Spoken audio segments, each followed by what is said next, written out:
तेजस्विनावतितमस्तु मा विद्विषावहै। आप सभी को मेरा नमस्कार। हम लोग नीति शतकम का अध्ययन कर रहे थे।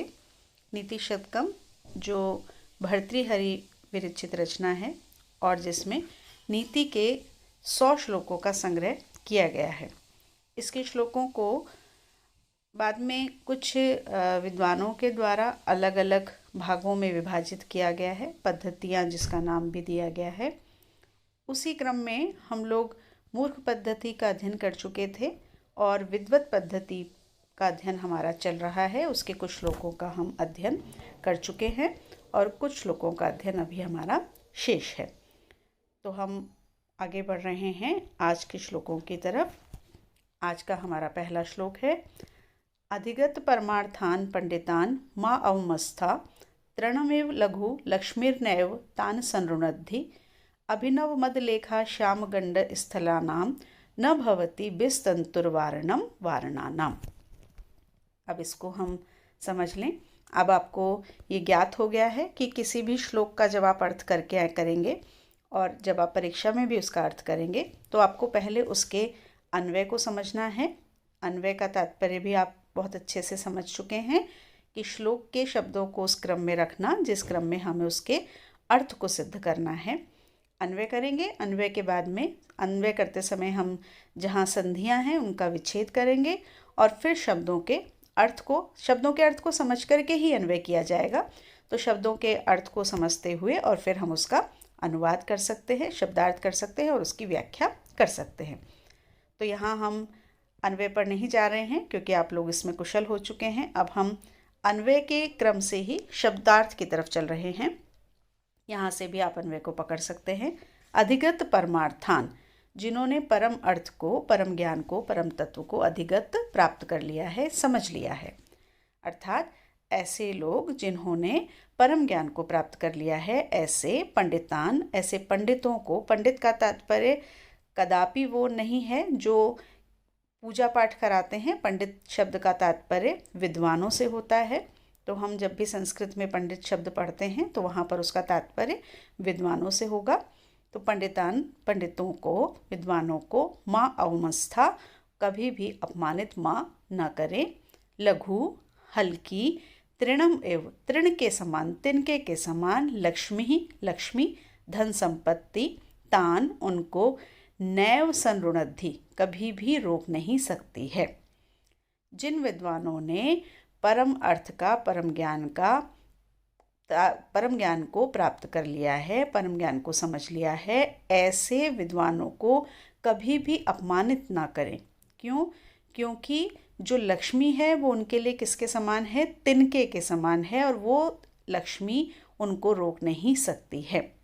अभिनव मद लेखा श्याम गंड स्थलानाम, अभिनव नवीन, मद लेखा, मदजल की जो रेखा, मदजल हाथी के मस्तक से बहने वाले मदजल का हम बहुत बार वर्णन कर चुके हैं। तो मदजल की जो रेखा है उससे श्याम वर्ण के हुए गंड स्थलानाम, गालों वाले, गंड स्थल गाल वाले, कपोलों वाले, वारणानाम, हाथियों को, वारणम रोकने के लिए, विष तंतु, कमल नाल का जो तंतु है, कमल नाल का एक जो रेशा है, न भवती, वो नहीं हो सकता, अर्थात वो समर्थ नहीं हो सकता है। क्या बताया यहाँ पर? यहाँ वो ये समझा रहे हैं कि कभी भी ऐसे विद्वानों को अपमानित ना करें जिन्होंने परम ज्ञान को, परम तत्व को प्राप्त कर लिया है। क्योंकि जिन्होंने परम तत्व को प्राप्त कर लिया है, परम ज्ञान जिनको प्राप्त हो चुका है, वो ये जान चुके हैं कि जो लक्ष्मी है, जो धन संपत्ति है, वो किसके समान हल्की है, किसके समान निरर्थक है, जैसे कि एक तिनका है। यदि कहीं हमें कोई तिनका पड़ा हुआ मिल जाएगा तो हम उसको उठा करके फेंक देंगे, हमारे लिए उसकी कोई भी उपयोगिता नहीं है। उसी प्रकार से जो परम तत्व को प्राप्त करने वाले ज्ञानी लोग हैं, उनके लिए वो लक्ष्मी भी उस तिनके के समान ही निरर्थक है। फिर उन्होंने इसको उदाहरण से समझाया कि जैसे एक हाथी, कैसा हाथी? जिसके कपोल श्याम वर्ण के हो रहे हैं। किसके कारण? क्योंकि नवीन नवीन मदजल की रेखा उसके मस्तक से बह रही है, उस कारण से उसके जो कपोल हैं वो श्याम वर्ण के हो रहे हैं।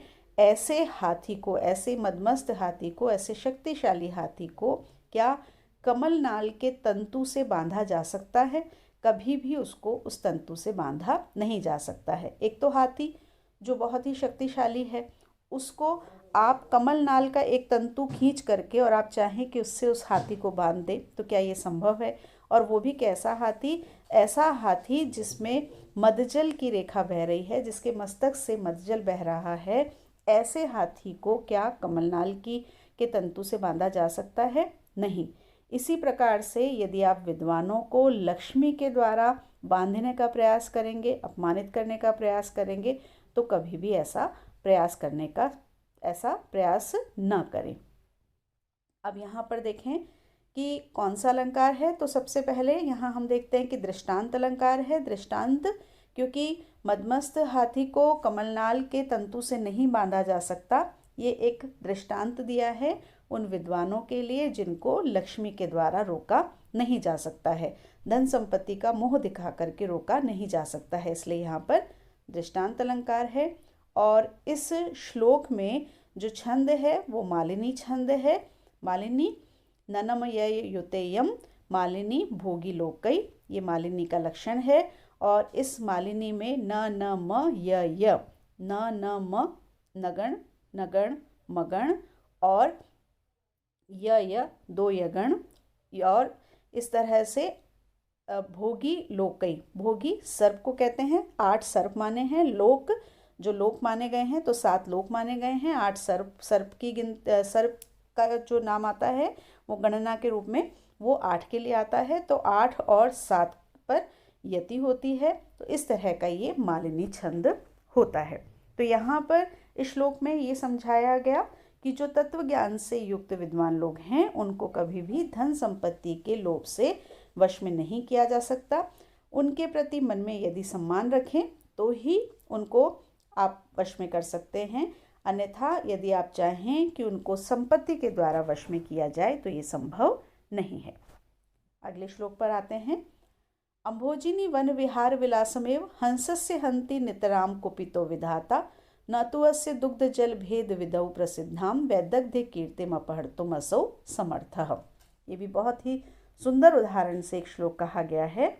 देखिए, नितराम कुपितः, बहुत अधिक क्रोधित होने पर, विधाता ब्रह्मा, हंसस्य, हंस के, अम्भोजिनी वन विहार विलासमेव, अम्भोजिनी के, कमलिनी के वन में विहार करने के विलास को, आनंद को ही हंति दूर कर सकता है, नष्ट कर सकता है, समाप्त कर सकता है।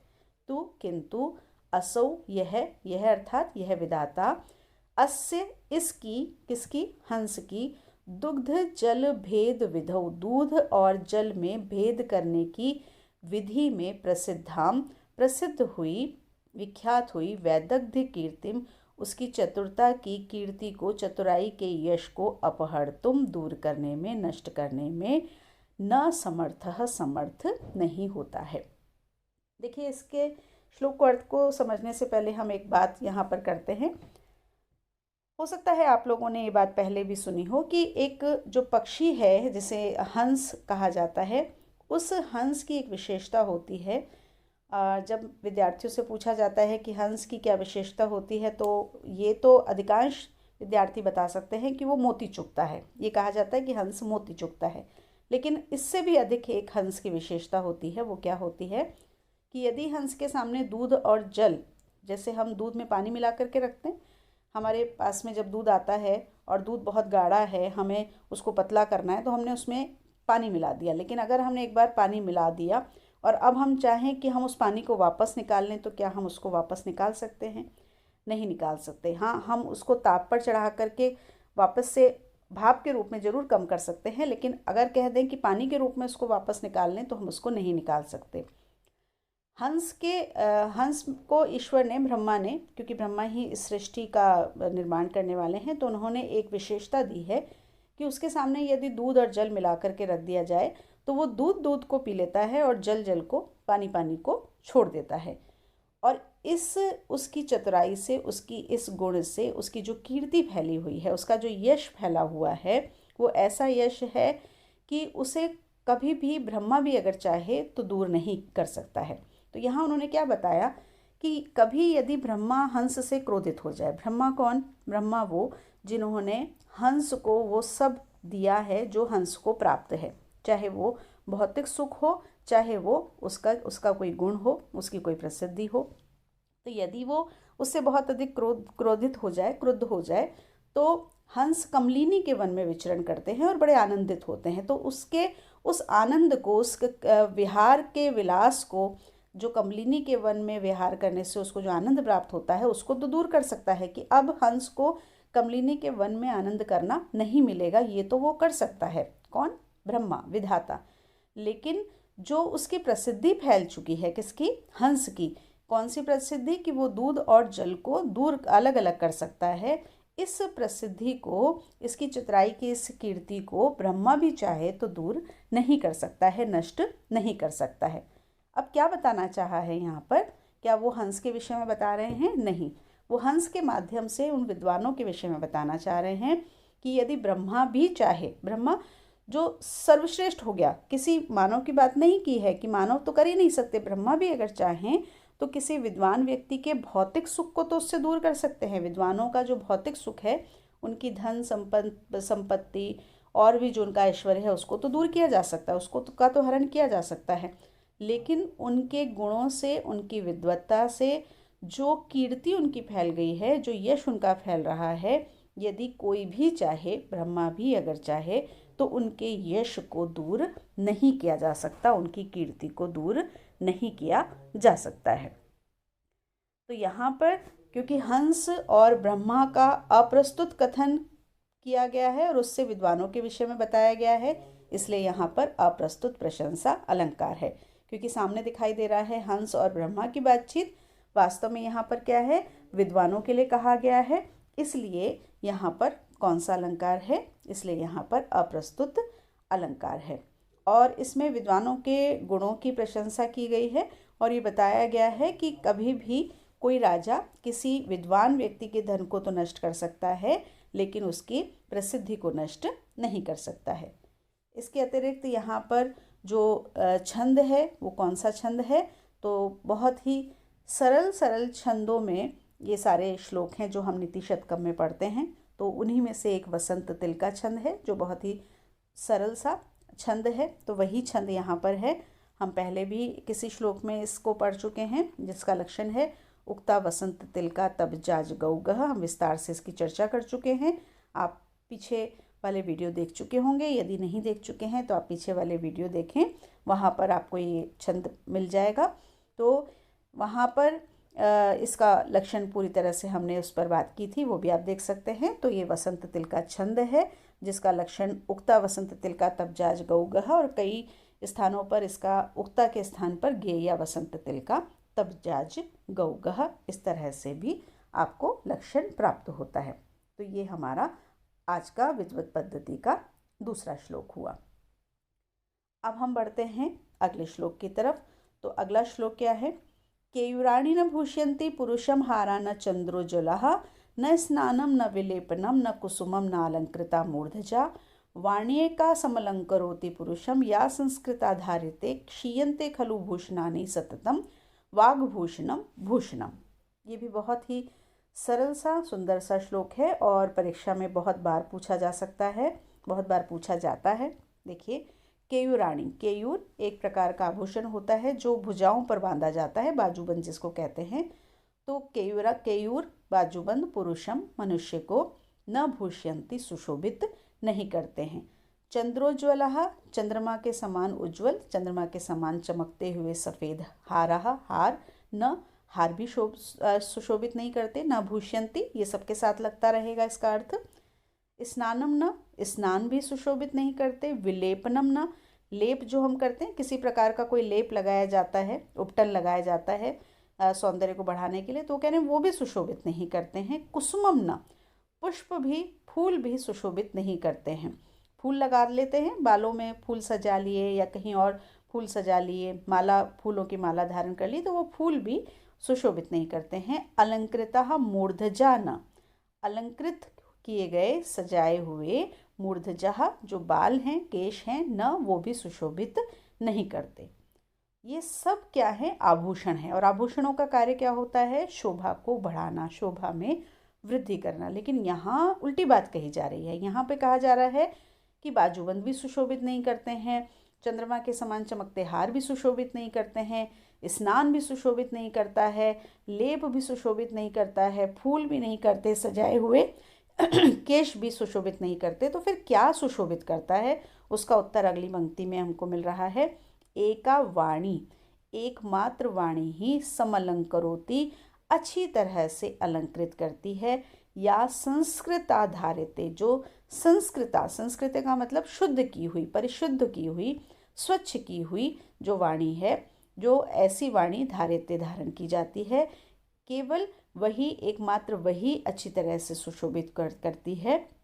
और फिर उस वाणी के लिए कहा गया भूषणानि, जो आभूषण होते हैं, क्षीयन्ते खलु, निश्चित रूप से वो नष्ट हो जाते हैं। लेकिन वाग्भूषणम, वाणी रूपी जो आभूषण है, सतत भूषणम, वो हमेशा रहने वाला आभूषण होता है। क्या कहा यहाँ पर कि ये सारे जो आभूषण हैं जो इसीलिए धारण किए जाते हैं, चाहे वो भौतिक आभूषण है, चाहे स्नान है, चाहे लेप है, ये सब क्यों किया जाता है? ताकि मनुष्य के शरीर का सौंदर्य बढ़ सके, सौंदर्य में अभिवृद्धि हो सके। लेकिन वो कहते हैं कि ये सब चीज़ें इतनी शोभा नहीं बढ़ाती हैं। शोभा वास्तव में कौन बढ़ाता है? शोभा बढ़ाती है मनुष्य की वाणी। और कैसी वाणी? जो संस्कृत, परिशुद्ध करके, परिष्कृत करके, शुद्ध करके जो वाणी धारण की जाती है, एक अच्छी वाणी जो धारण की जाती है, वही मनुष्य की शोभा बढ़ाती है।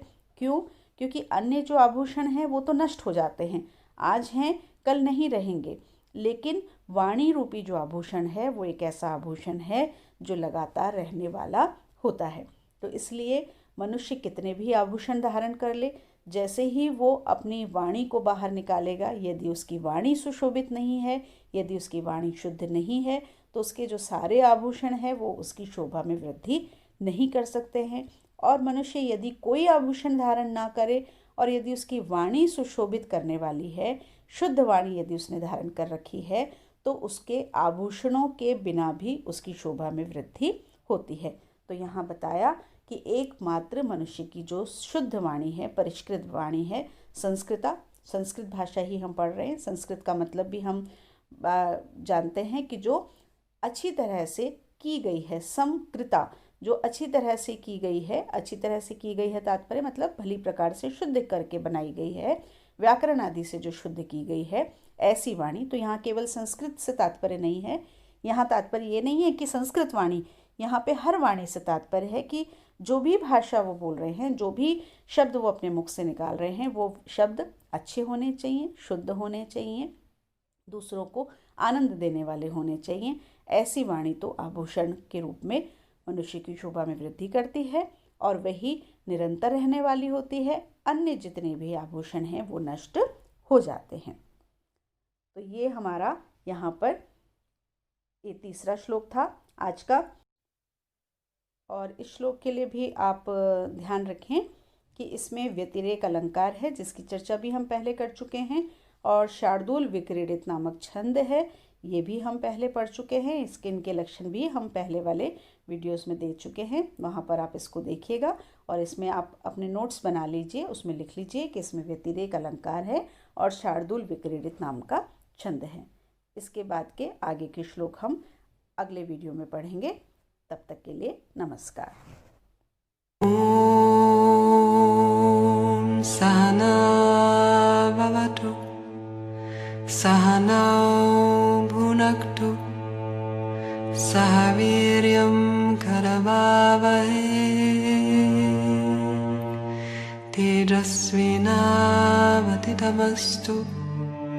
मा विद्विषावहै।